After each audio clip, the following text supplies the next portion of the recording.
எதற்காக உச்சநீதிமன்றம் தாவேக அரசாங்கத்தையும் லஞ்ச ஒழிப்புத்துறையும் நறுக்கு நறுக்கு என்று கொட்டு வைத்தது என்று சொன்னா, சமீபத்தில் கரூர் போவதற்காக முதலமைச்சர் முயற்சி எடுத்தார். கரூர் போனார். அவர் போவதற்கு முன்பாக கரூர்ல அவர் என்ன பாட்டு பாடி ஓட்டு கேட்டார்னா, பாட்டுக்கு 10 ரூபான்னு பாட்டு பாடி ஓட்டு கேட்டார். அந்த சம்பவத்துல அங்க இவங்க பண்ண அயோக்கியத்தனத்தினால இந்த நம்முடைய முதலமைச்சர் சப்பு விஜயனுடைய தாமதமான வருகையின் காரணமாக 41 நெரிசல் மரணம், அதுக்கப்புறம் ஒருத்தர் செத்து போயிட்டாங்க, 42 நெரிசல் மரணம் ஆகிவிட்டது. அதற்கு முழு காரணம் ஃபர்ஸ்ட் அக்யூஸ்டு இவர் தாமதமா போனதுதான். இவர் தான் சேர்த்திருக்கணும். நம்ம திமுக அரசாங்கம், அப்ப இருந்த திமுக அரசாங்கம், முதலமைச்சராக இருந்த முத்துவேல் கருணாநிதி ஸ்டாலின் நாகரிக அரசியல், நேர்மையான அரசியல், இந்த அரசியல் அந்த அரசியல்னு அவர் இந்த விஜய சேர்க்கல. வழக்குல ரொம்ப டீசெண்டா நடந்துகிட்டதா நினைச்சுக்கிட்டு எந்த தலைவனும் தொண்டன் சாவறதை விரும்ப மாட்டான்னு ஒரு ஒரு என்ன சொல்ற வீடியோலாம் வெளியிட்டார். ஆனாலும் இந்த கேடுகட்ட ஈனப்பிறவிகளா இருக்கிற தாவேக்கா கும்பல், தற்குறி கும்பல், அறிவு கெட்ட கும்பல், இதுக்குதான் புத்தியே கிடையாது. இந்த கும்பல் அவர் எங்களை பழி போட்டார், எங்க மேல பழி போட்டார், எங்க மேல பழி போட்டார்னு டான்ஸ் ஆடிச்சு. அதுல டான்ஸ் ஆடினவர்ல மெயின் டான்சர் யாருன்னா நம்ம முதலமைச்சர் சப்பு விஜய் தான் மெயின் டான்சர். அவர் தான் ஆடினார், ஆடி காமிச்சார். எதுக்கத்தாலும் ஏமால பழி போட்டாங்க, எதுக்கத்தாலும் ஏமால பழி போட்டீங்க டான்ஸ் ஆடினார். இப்ப அந்த விஷயத்துல கரூர்னாவே தாவேக்காக்கு ஒரு முக்கியமான விஷயம். கரூர் அப்படின்னா அவங்களுக்கு ஒரு பதட்டமாவே இருக்கும். ஏன்னா அது மேலதான் சிபிஐ வழக்கு கத்தி மாதிரி தொங்கிட்டு இருக்கு தாவேக்கா தலை மேல. இப்ப அந்த ஊருக்கு அவர் போறதுக்கு முன்னாடி அந்த பாட்டிலுக்கு 10 ரூபா பார்ட்டிய செந்தில் பாலாஜியை ஜெயிலில் பிடிச்சி போடணும்னு ரொம்ப டக்கர் அடிச்சு பார்த்தாரு. அது எதுவும் நடக்கல. வேற எந்த வகையிலாவது கைது பண்ணலான்னு பார்த்தாரு, நடக்கல. குதிரை பேரத்துக்கு அவர் தான் காரணம்னு 15-20 பேரை அரெஸ்ட் பண்ணாங்க. ஆனா இவர்கிட்ட நெருங்க கூட முடியல. போய் ஜாமீன் கேட்டாரு, முன் ஜாமீன் கொடுத்துருக்காங்க, நிபந்தனையோட கொடுத்துருக்காங்க. இப்ப இதுக்கு இடையில இதுல எதுவுமே வரல. இப்ப நம்ம பட்ஜெட் கூட்டத்தொடர் தொடங்க போகுது. பட்ஜெட் கூட்டத்தொடர்ல முக்கியமான ஒரு அஜெண்டா என்னன்னா, மதுபான கடைகளை தனியாருக்கு தாரை வார்க்க, கிராமப்புற மதுபான கடைகளை தாரை வார்க்க அரசாங்கம் முடிவு பண்ணிச்சுன்னு சொல்றாங்க. தனியாருக்கு தாரை வார்க்கப்பட்டால் கிட்டத்தட்ட ஒரு 4500 கடை மேல தனியாருக்கு போக போகுதுன்றாங்க. அப்ப தனியாருக்கு போச்சுன்னா ஏராளமான கோடிகள் கொள்ளையடிக்கப்படும். அரசுக்கு வர வேண்டிய வருவாய் எவனோ ஒருத்தன் பிரைவேட் பாக்கெட்டுக்கு போகும். அது ஏறாது. அது ஏமாவன் அந்த அயோக்கியம் யாரு?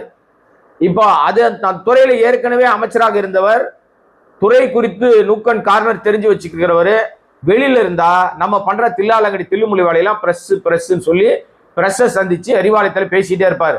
அவரை பிடிச்சி ஜெயிலில் போட்டா நாம பூனை மூடிக்கிட்டா என்ன நடக்கும்? பூலோகம் இருண்டுரும். அந்த மாதிரி நினைச்சுக்கிட்டு அவரை பிடிக்கிறதுக்கு முயற்சி எடுத்து இப்ப விஜிலன்ஸ் லஞ்ச ஒழிப்பு துறை மூலமாக அவரை கைது பண்றதுக்கு முயற்சி எடுத்து வழக்கம் போட்டாங்க. இதுலயே ஊறி போய் இருக்கிறாரு. உங்களை விட அரசியல் நிறைய கத்துக்கிட்டாரு. ஒரு கட்சியில இருந்து இன்னொரு கட்சிக்கு அந்த கட்சியில இன்னைக்கு அவர் அசைக்க முடியாத இடத்துல இருக்காரு. அதிமுக திமுக வந்தாலும் திமுக அசைக்க முடியாத இடத்துல இருக்காரு. அப்பேற்பட்டவருக்கு நீங்க பண்ற தில்லாலங்கடி திருட்டு வேலை, அயோக்கிய வேலை, பிராடு வேலை எல்லாம் தெரியாம இருக்குமா? நீ என்னத்துக்காக போடுற மூச்சு காத்து? இப்ப பழமொழி ஒண்ணு சொல்லுவாங்க, அது என்ன தெரியுமா? மொச பிடிக்கிற நாயை மூஞ்ச பார்த்தாலே கண்டுபிடிச்சிடலாம். இது போய் வேட்டையாடி பிடிக்குமா பிடிக்காதா, சும்மனை கட்டி நம்மகிட்ட சீனை போடுதா அப்படின்னு. அது மாதிரி நீங்க என்னத்துக்கு பம்புறீங்க, என்னத்துக்கு கேஸ் போறீங்கன்னு தெரியாம இருக்குமா?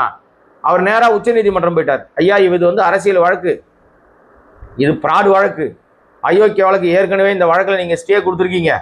அதுவே தெரியாத ஒரு கேஸை போட்டு வச்சிருக்குதுங்க.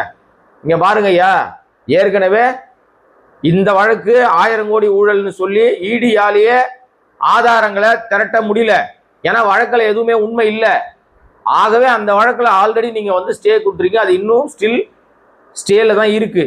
அப்படி இருக்கும்போது இவங்க மறுபடியும் என்னை பிடிக்க வராங்க, இவர்கள் என்னை கைது செய்ய கூடாது என்று நீங்க தடை விதிக்கணும்னு கேட்டார்.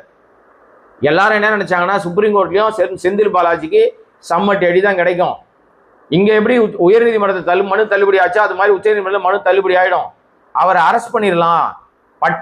பட்ஜெட் கூட்டத்தொடருக்கு முன்னால செந்தில் பாலாஜி பிடிச்சி உள்ள போட்டுடலான்னு கனவு காணுறது தாவேக அரசாங்கம்.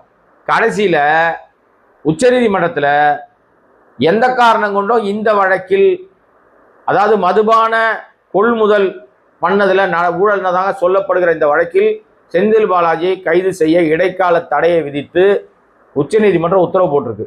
இப்போதான் முதல்ல சொன்ன வார்த்தை திருப்பி சொல்றேன். நம்ம முதலமைச்சர் சப்பு விஜயையும் விஜிலன்ஸ் அதிகாரிகளையும் கூப்பிட்டு உச்சநீதிமன்றம் மண்டையிலேயே நறுக்கு நறுக்கு நறுக்கு என்று கொட்டி இருக்கிறது. அரசியல் பழி வாங்குற உணர்ச்சி இருந்தா இப்படிதான் நடக்கும். வெறி பிடிச்சிருந்தா இப்படிதான் நடக்கும். எப்ப பார்த்தாலும் பதவி, பணம், அதிகாரம் இருக்கு ஆணவத்தில் ஆடினா இப்படிதான் நடக்கும். நான் அதனால ஏதோ திமுக சாதகமா நான் பேசுறேன்னு நினைச்சிட வேண்டாம் மக்களே. இப்போது கூட நான் தெளிவாக சொல்கிறேன், பத்திரிகையாளராக சொல்றேன், நீங்கள் யார் மீது வேண்டுமானால் நடவடிக்கை எடுங்க. ஆனால் அதற்கு ஆதாரங்களை திரட்டிவிட்டு உண்மையில் இருக்கும் என்று சொன்னால் அவர்களை கைது செய்வதில் எந்த தடையும் இல்லை. யாரா இருந்தாலும் சரி, எக்ஸ் ஆர் ஒய், திமுக ஆவல இருக்கிறவங்களா இருந்தாலும் அதிமுக யாரா இருந்தாலும் அவர்கள் மீது தவறு இருக்கிற பட்சத்தில் நீங்க கைது செய்வதில் எந்த தடை யாரும் சொல்ல மாட்டாங்க.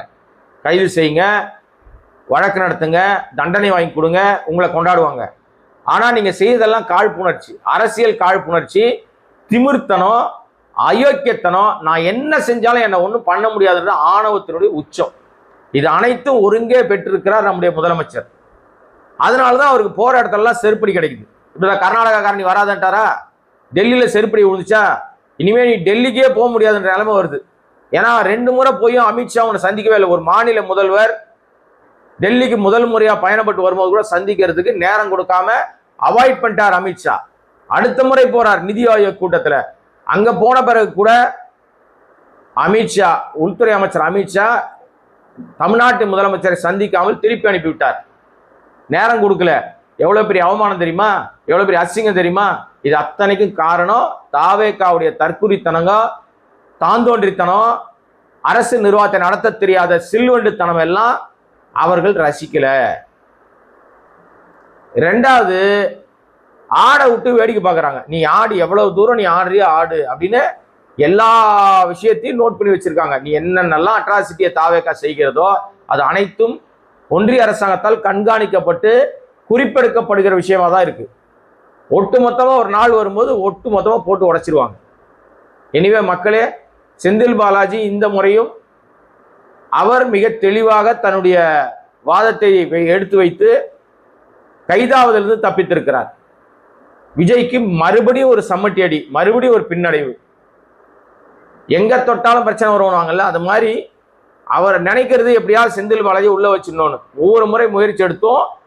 வேதாள முருகமரை ஏறின கதையா இந்த முறையும் கேள்விக்கு பதில் இல்லைன்னு வேதாளம் போய் முருகமரத்தை ஏறிக்கும்ல விக்ரமாதித்ய தோல்ல இருந்து, அந்த மாதிரியான சூழ்நிலை இன்றைக்கு உருவாகி இருக்கிறது. ஸோ அவரை சுற்றி இருக்கிறவங்க தப்பா கைட் பண்றாங்களா, தவறான ஆலோசனைகள் தர்றாங்களான்றதும் தெரியல. என்ன நடக்குது அப்படின்றத பொறுமையா பொறுத்திருந்து பார்ப்போம். இது செந்தில் பாலாஜி கிடைத்திருக்கிற வெற்றி அப்படின்னு நம்ம நினைச்சோம்னா நிச்சயமாக அவர் கிடைத்த வெற்றியாக மட்டும் நம்ம பார்க்க தேவையில்லை. தவறாக ஒரு செய்கை செய்தால் மாநில அரசாங்கமாகவே இருந்தாலும் அரசு நிர்வாகமா இருந்தாலும் காழ்ப்புணர்ச்சியில செய்கிற எல்லாவற்றுக்கும் இப்படித்தான் பதில் கிடைக்கும் என்பதை புரிந்து கொள்ள முடியும். எனவே மக்களே, அடுத்த கட்டமாக இதுல எங்க போறாங்க, என்ன நடக்க போகுது அப்படின்றத பொறுத்திருந்து பார்ப்போம். அதுவரை நம்முடைய சேனலை சப்ஸ்கிரைப் பண்ணாம பார்த்துருக்க மக்கள் சப்ஸ்கிரைப் பண்ணுங்க, சப்போர்ட் பண்ணுங்க. மீண்டும் சந்திக்கிறேன். நன்றி, வணக்கம்.